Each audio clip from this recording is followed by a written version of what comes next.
Hello students, today we are going to start with a new chapter. Lesson number 10, Life's Internal Secrets. That's the third chapter of Science 2. Now before we start, life's internal secrets. What are internal secrets? Do we have secrets in life?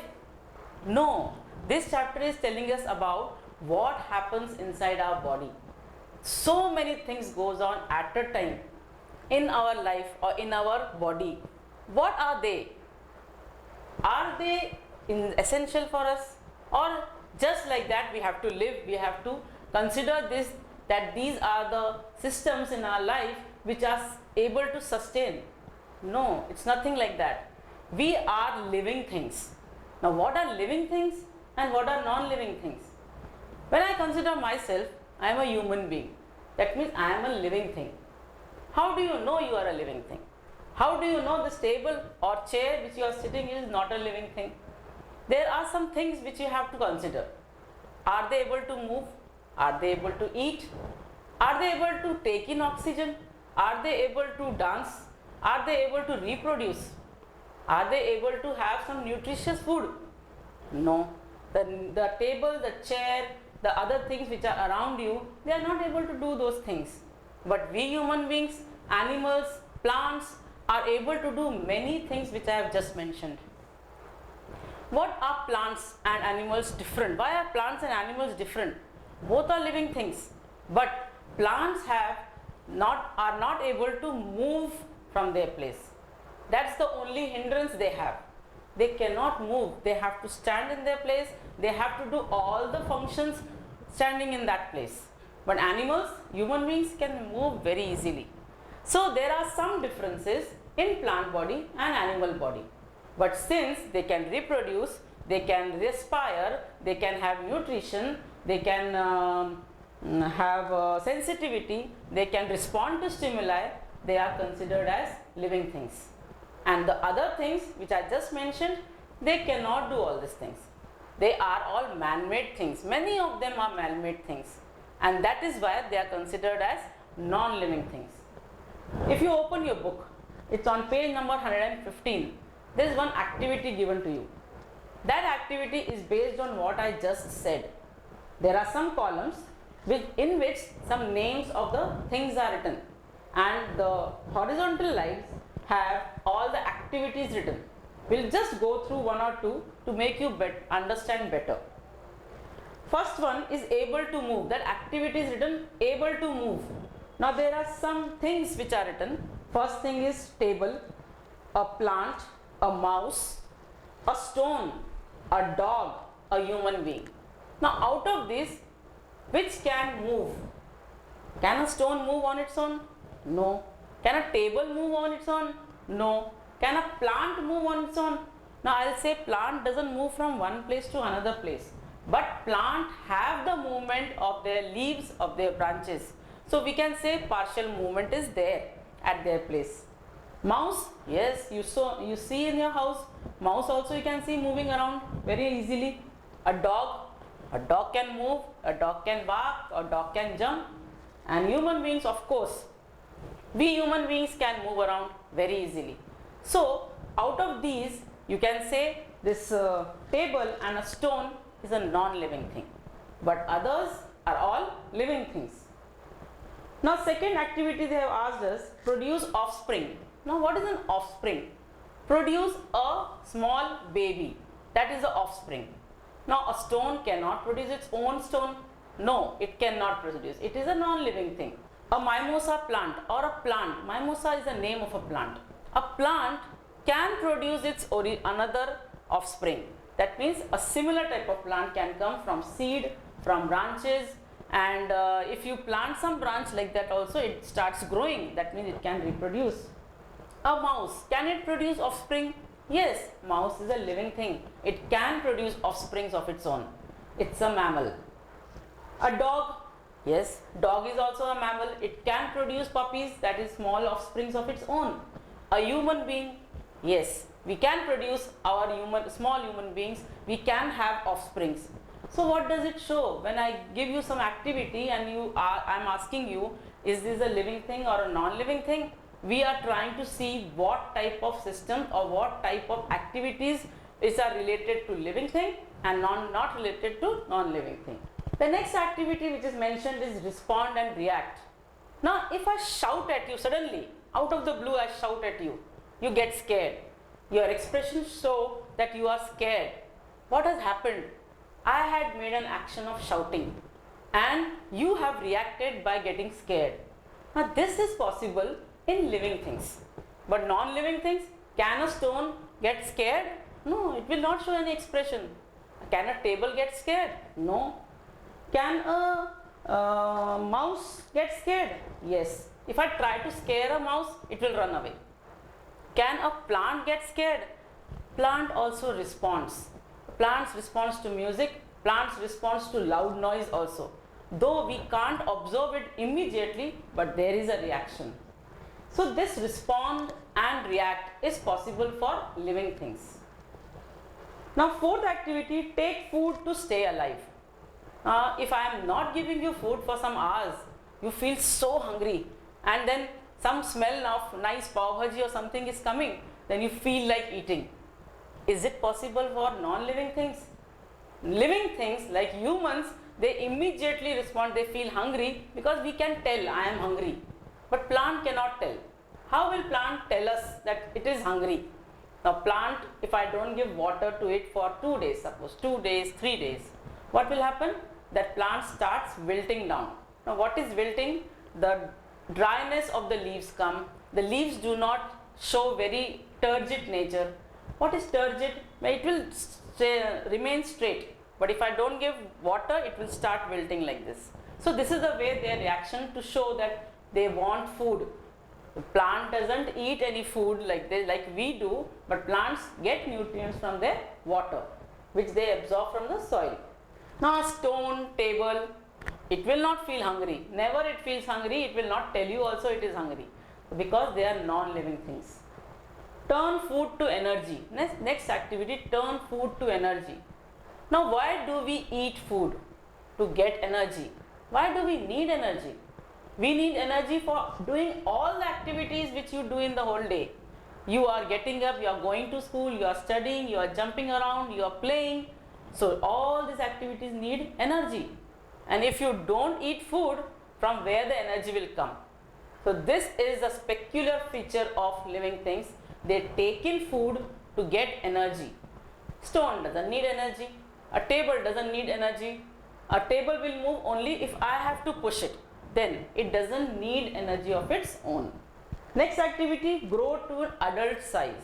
Now, all of you have seen a small baby slowly growing in height and weight as it grows in age. Now, does it happen with a non-living thing? No. If you have seen small puppies, when they are born, they are so small. But when they grow, they start growing and they grow till the height of their parents. Human beings also grow. Plants also grow. So growth is another characteristic feature of living things. So in these activities, what we have seen, that living things and non-living things are two completely different things. Living things need so many systems in their body to survive. What systems we have found out? I gave you some activities based on that. Now, you are continuously respiring. What is respiring? Taking in air and giving out air. Are you taking in air? You are taking in air, but you are absorbing that oxygen, and you are giving out carbon dioxide during exhalation. So this complete process is called respiration. Now, respiration is a very important or vital function in our body. Then photosynthesis. This is seen in plants, not in animals. Now, why? Because photosynthesis is the process of making food by raw materials present in the air, and this photosynthesis process can be seen only in plants because they contain those type of pigments, that is chlorophyll. Nutrition. Nutrition is another important thing which is found in living things, which is important for living things. Now, nutrition means taking in food and the nutrients which are required for growth of your body, for daily processes of your body, for all the functions taking place in a cell. So nutrition is an important function. Excretion. We are eating food, but we have to remove the waste products from your body, and that part of removing the waste products is called excretion. It's a very important part, because when our food is synthesized and our food is digested in our body, what happens? Lot of waste is also produced, and that waste, if it remains in the body, it produces toxicity. That means it becomes poisonous for us in our body. So there is a system in our body which is called an excretory system, which is removing the waste products. Then transportation. Now what is this transportation? What are we transporting and what? Actually, when we take in oxygen, it has to go to each and every cell of your body. How will it go? When I am taking in oxygen, it is going in my lungs, right? Now from lungs, it will go to your heart by blood. Now blood is actually a connective tissue in your body. When I say connective tissue, you will say it is a liquid. Yes, liquid is also a connective tissue which is connecting all the body parts. So this transportation is very important. We have to circulate or transport our oxygen to different parts of the body, and from different parts of the body take in carbon dioxide and transport to back to the lungs too. And once it comes to the lungs, it will get exhaled. This is transportation of one gas, but transportation of various things are important. What various things? Like waste matter has to be transported from all the cells to the kidneys. Yes, hormones have to be transported, enzymes have to be transported. So there is a complete circulatory system in our body which helps in transportation of all these substances. Then sensitivity. As I told you an example, that if I shout at you, you'll get scared. Or now if by chance, if you touch a hot cup of tea, you don't know it is hot. What your body reacts? How your body reacts? You immediately tends to remove your hand. Now why is this happening? This is called a reflex action. Your skin is very sensitive to temperature. Now your skin has touched the hot temperature, you didn't know. So immediately your brain has told, remove your hand. This is all the function of your brain through the spinal cord, and this is very important for sense organs. So sensitivity is related to sense organs. Now what are sense organs? Sense organ means we can hear, we can smell, we can see, we can feel. So all these organs related to all these activities are called as sense organs. So these activities are present in these type of functions are present in living things, not in non-living things. Another activity or another important part of our living things are this growth. Once a human being is born, it is bound to grow. Anything which is born, it will grow, whether it is a plant, whether it is an animal. So this growth is one of the important function of your body. So we have seen so many important functions which are actually required to sustain life. When I say sustain life, means what? So that your life goes on smoothly, normally. If you are having a normal human body, all these processes should work in coordination with each other. If they don't work in coordination, then some problems come in your body. All these functions are going at a time in your body.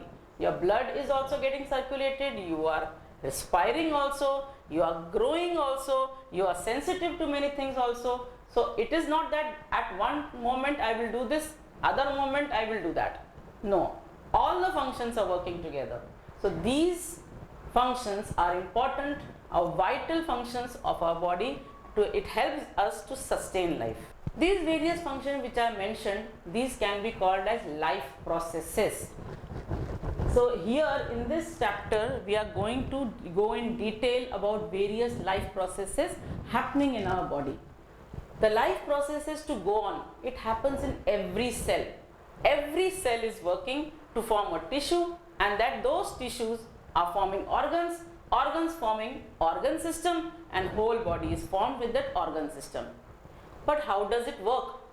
Can a car move without a fuel? What is that fuel doing in a car? Fuel means petrol, diesel, CNG which we fill. If I don't have petrol, my car will not run. What I do? I go to the petrol pump, get it filled. Same way, if I am considering a living thing needs energy to do work. Now from where this energy is coming? Can we absorb energy like this? No, we cannot absorb energy. Our energy is coming from the food we eat. Food is very important to give us the energy for doing all the activities which we mentioned in every cell. The energy giving food, all types of food we eat actually gives us energy.